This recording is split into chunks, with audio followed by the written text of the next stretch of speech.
What's up, everybody? It's your favorite show, Get a Bucket. I'm your host, Trey, and as usual, I hope you're all having a wonderful, wonderful day. Today, we're going to talk about the NBA playoff updates. But before we do that, please make sure to hit that like and subscribe button. Comment, tell anyone about the show. Trying to get the ratings up a little bit, just a little bit. But like I said, ladies and gentlemen, today we're going to talk about the recap of the first round. And I guess why not talk about the second round too, expectation-wise. So with that being said, was the playoffs first round entertaining for you guys? For me, it was odd. We had a couple of surprises, right? Playing was cool. First round, it went kind of expected. There were maybe some surprises, but not really surprises, though. For me, at least. But let's start it off. We're going to start it off with the East, too, because, it's usually called the Easy East, ladies and gentlemen. But let's start off with the Cavs versus the Heat. That's right here. That's right here. Now, those boys, this was a good series. The Cavs did sweep the Heat, and the sweep was rather impressive because of the dominance that the Cavs did. I was expecting them to at least go 5-6 games, maybe even lose potentially to the Heat, because I thought the Heat had enough talent, had enough experience to at least make it competitive, but they did not.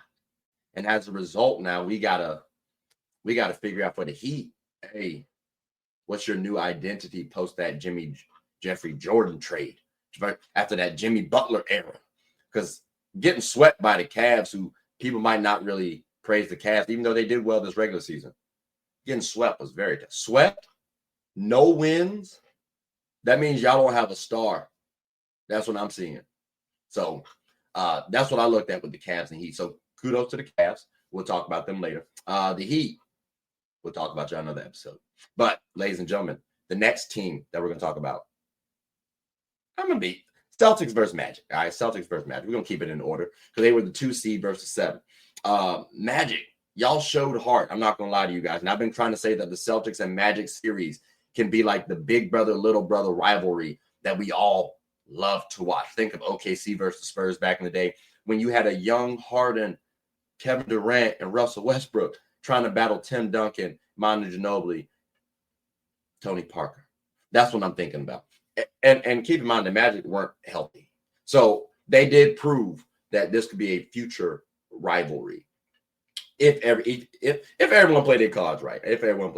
So fingers crossed that I'm right on that one. But it was a good playoff matchup. Hope y'all enjoyed it. The Knicks versus the Pistons, 3-6.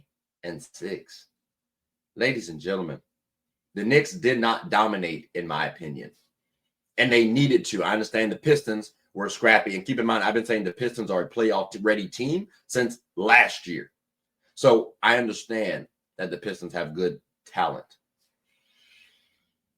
Playoff experience matters, and the Knicks did not come off like a contender. I wanted them to dominate, and I felt like the Knicks could have lost that series. That's right. I thought the Pistons had a shot at beating them. Next year, if they run it back, maybe the Pistons beat them. I don't know. And that's troubling for me, for the Knicks organization. So again, ladies and gentlemen, a good series across the board. I'm happy that the Knicks gutted it out the way they did. But again, ladies and gentlemen, I wanted to see a little more dominance. So kudos to the Pistons. I like the Pistons more so in this series. But the Knicks, they did win. Kudos. Now we can talk about the next matchup, right? Pacers and Bucks. Ladies and gentlemen, long story short, Bucks were injured, okay? Dame tried to come back. He did come back. Then got injured again. Like, come on now. That's tough. So this Bucks team, we're going to talk about them losing to this Pacers squad. But keep in mind, this Pacers team has a narrative now that they only win when there's an injured player on the opposition. And I would love for the Pacers team to be able to change that. Again, injuries do happen. They're part of the game. It's just tough. Because every team they battled since last year in the playoffs has had an injured person, a key player injured, not some role player. And that's what we have versus Bucks squad. So the Bucks, they're going to be looking to possibly trade Giannis. Because I'm going to be honest with you, if I'm Giannis, I don't know how long I want to stay with this Bucks team. If you're trying to build championships, because end of day, who will go to the Bucks? But that's another episode for another day. But again, the Pacers-Bucks series, unfortunately, it didn't go as well as I wanted it to. But again, ladies and gentlemen, that does conclude the East side, though. That is the Eastern side. So it was a good one. It was a good one. But let's move on down to the West. Let's move on over to the West. Let's talk about OKC versus the Grizzlies. Ladies and gentlemen, long story short, OKC dominated. I still get that they're too young, though. Like, that's the vibe that I get. And it's weird to say that because, again, the way they dominated the Grizzlies, it makes you question everybody who said they're still too young. Are y'all too stupid? And that's including myself. Like that. Like, there's a world where the OKC Thunder win a championship this season. Just feels too young. Just feels like they're still too young. And this Grizzlies team, I almost want to say blow it up. But there's a structure there where you can still have a championship team. And there's some key people where they're able to make some trades. They can get back to what they were. Remember, they were considered contenders not too long ago. The way people look at OKC, they were looking at the Memphis Grizzlies in similar fashion. So you can get back to there.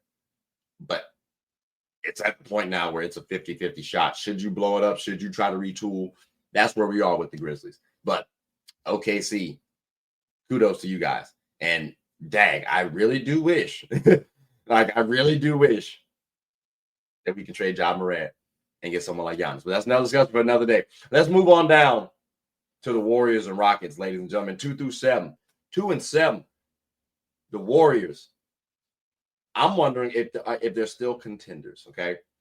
Now, keep in mind, they did win versus the Rockets. It went to Game 7. The Rockets did have the height advantage, the rebound advantage. The Warriors still got Steph Curry and Jimmy Butler. And I've said that the Warriors remind me of the 96 Bulls. So they could very well win the championship this season.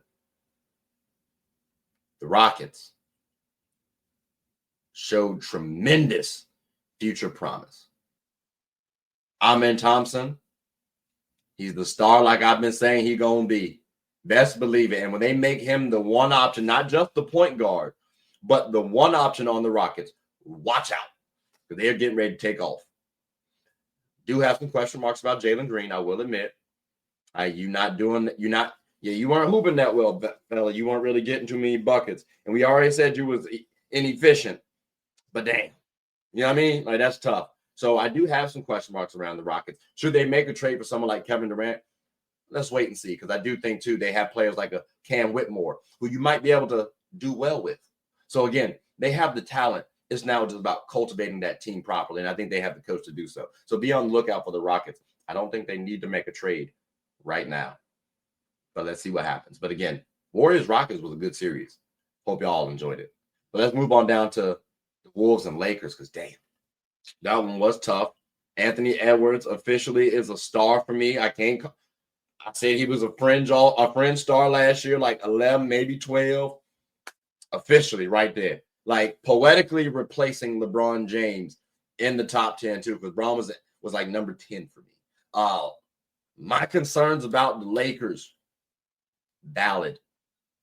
Because I can't really talk about anybody else outside of Anthony Edwards. Maybe Julius Randle. He played well consistently. Jaden Daniels, I get, but he's a defender to me. Rudy Gobert, he played his role, but he had an advantage too. Our bigs were trash. You know what I'm saying? So I have a lot of concerns going into the offseason for next year for every single player on my team. I'm talking about Luka, Braun, Austin Reeves, Gabe Vincent. It does not matter. So that's what the Wolves made the Laker Nation do. And keep in mind, I had concerns before the series started. I'm at the point now where I'm saying we gotta flip Braun, maybe even trade Austin Reeves. When I say maybe, take the maybe off. Luka's our future apparently. So again, the Wolves just got us out the way, and I thought we should have actually won in 6 based on the talent we had. Blown, but that's enough about the Wolves and Lakers. Because it's not that appeasing no more. I ain't going to hold y'all. Yeah, I'm a poor sport. I admit it. Let's talk about the Nuggets and Clippers, right? All right, so this one was interesting. Nuggets, they won the championship 2023, right?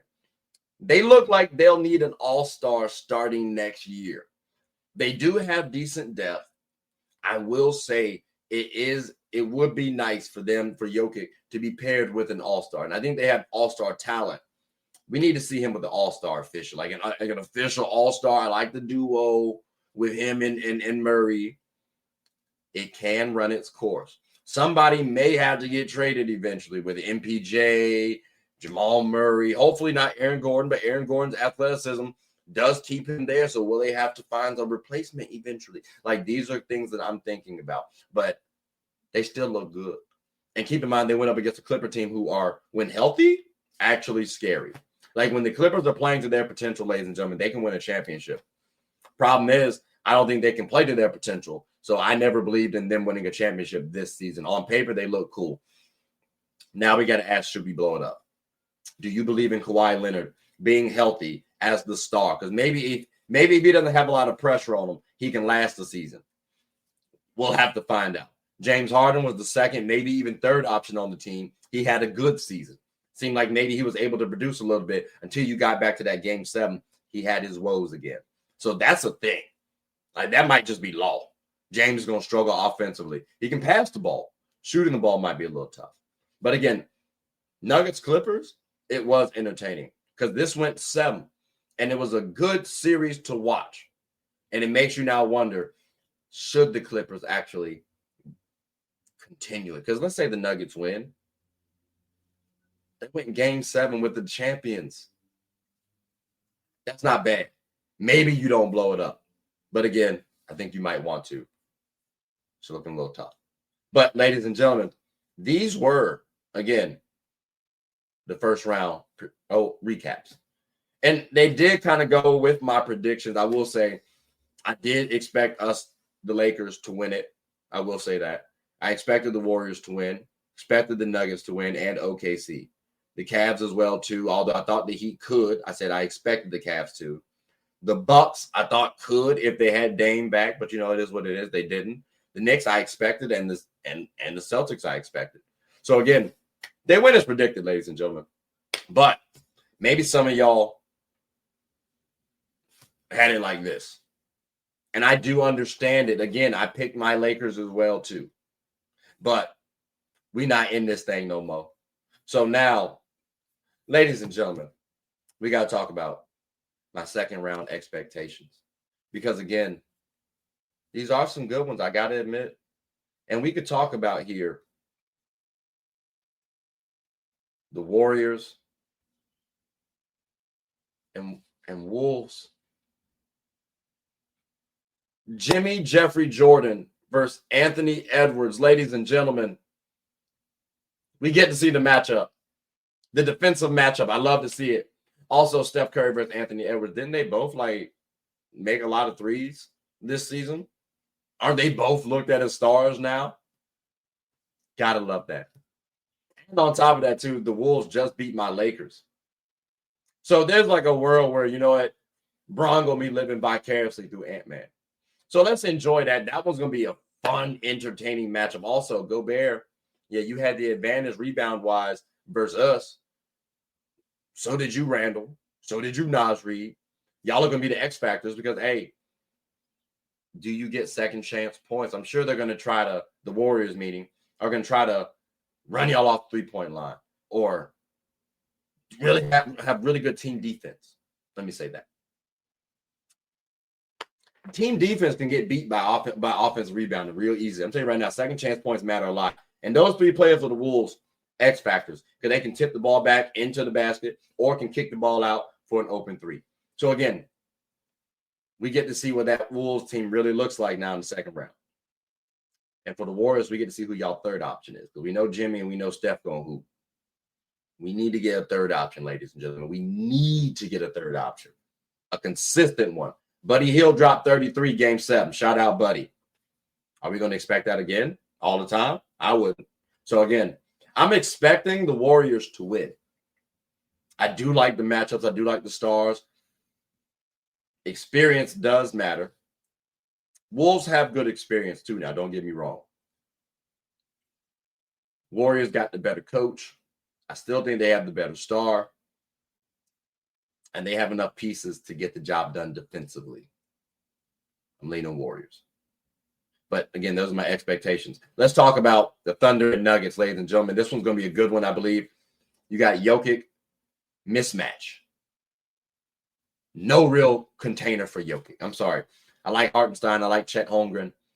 I don't think they're going to be able to stop Nikola Jokic. Nobody really can stop Nikola Jokic. You can even say the same thing about Shea. Thing is, though, I think someone like Aaron Gordon can actually contain Shea to a degree. I think someone like Christian Braun can actually do well against Shea. They're both taller. They're both lankier. They're both decent athletes, good athletes. They can guard Shea. Who's stocky enough to contain Jokic?